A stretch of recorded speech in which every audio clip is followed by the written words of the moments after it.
复兴国中所展出好未了的精细今生第一份包括文史、地景、艺文、科学创意以及双语等跨领域的教学课程。参与创作学生对1年到3年拢有，都来要分享因学习的成果，嘛希望让在地住户做回来认识好未了。其中利用 GIS 也就是地理资讯系统的平台，以老师的指导，学生加入中文小解，嘛实际处境做成360度的环境，相当有成就感。像它有中文介绍，然后也有英文的介绍，然后在这边也可以点看那附近的图片，也有环境的地图，就像 Google 街景车这样，但是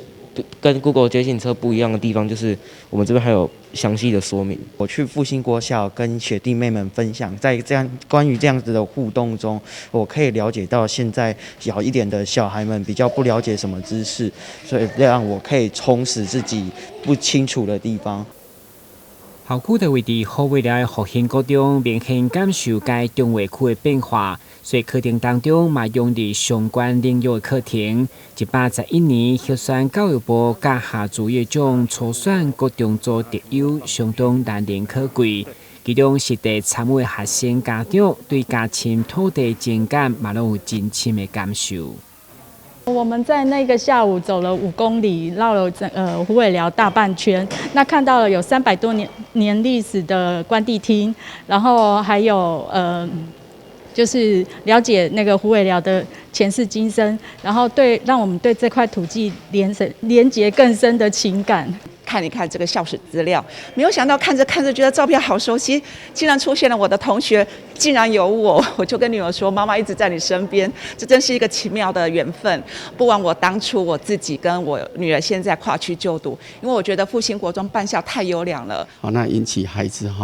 对于我们社区的一个了解连结家乡的一个情怀。好，那也让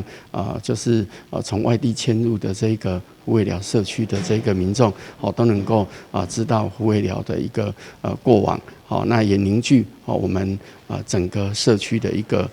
就是向心力。好，那也希望透过这样子的一个课程，引领孩子去思考在快速变迁之下可能会产生的一些不管是社会或者是一些潜在的一个问题跟危机，好，然后让他们呢在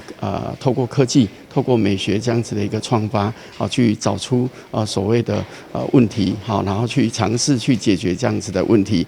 该静态展览将到3月底为止，欢迎民众买当前往鲁文图书馆看卖学生的创作加丰富的人文资产。虎尾寮社区，